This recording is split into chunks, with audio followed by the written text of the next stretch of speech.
Vous allez expliquer ce que c'est qu'un PSE et comment vous l'envisagez, comment vous pétez l'emploi, comment vous précarisez le personnel. Alors qu'est-ce que... Venez parler là. Venez vous expliquer. Est-ce qu'il y a des salariés qui veulent lui parler?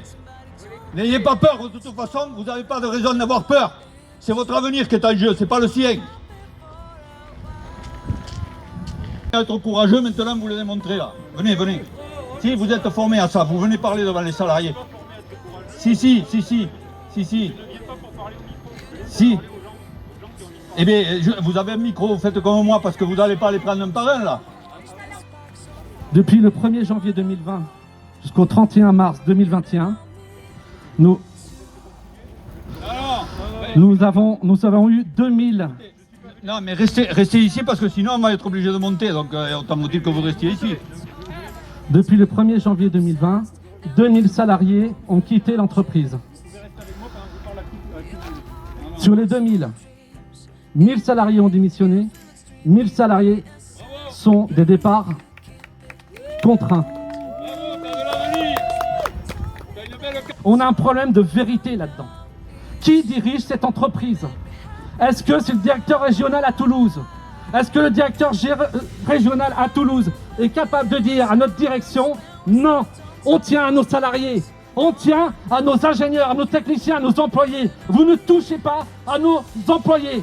Voilà, c'est ce qu'on attend d'un directeur régional ici. Vous êtes ici avec ou contre nous, monsieur le directeur? Il n'y a plus de dialogue. C'est bon, on a compris, il ne faut pas compter, on n'est pas amis avec les patrons, on les a en face. La preuve, vous l'avez là. Bonjour, je me présente, moi je suis Robert Amat, je suis de la coordination aéronautique CGT. Et c'est dommage qu'il soit parti le directeur régional parce que ça aurait été bien qu'il nous explique combien AK a gagné grâce au travail des salariés toutes ces années, combien il a redistribué aux salariés, le gel des salaires, etc.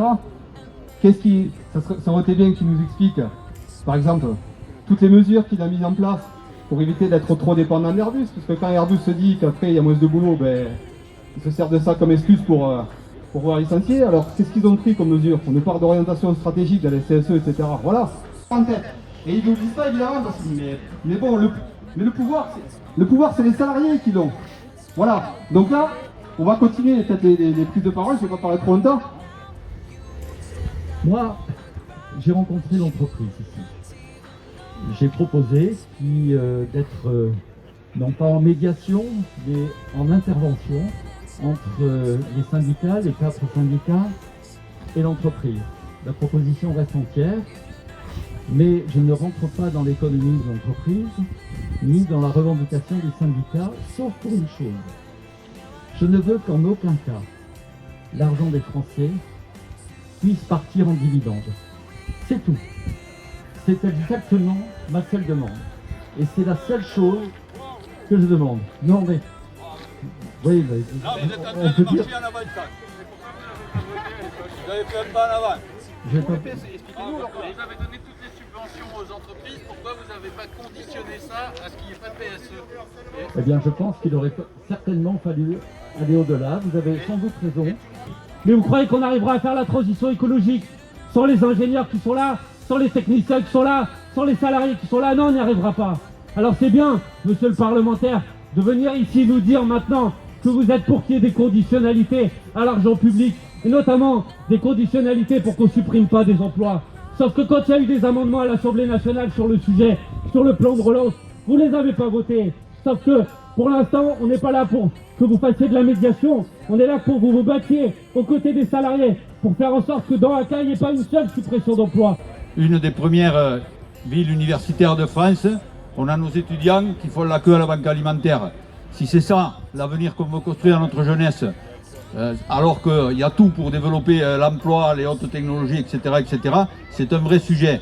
Donc ça veut dire qu'il y a aussi un autre problème, qui est celui du temps de travail, des salaires, c'est ce que revendique la CGT. Il y a largement l'argent aujourd'hui pour financer l'augmentation des salaires, pour financer le passage à 32 heures.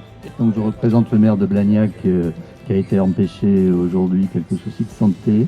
Il m'a demandé d'être présent comme nous étions présents au mois de février pour vous apporter le soutien de la ville de Blagnac. Je crois qu'il s'est clairement exprimé dans les colonnes de la presse pour dénoncer l'attitude de la direction d'ACCA et apporter tout son soutien aux salariés de votre entreprise.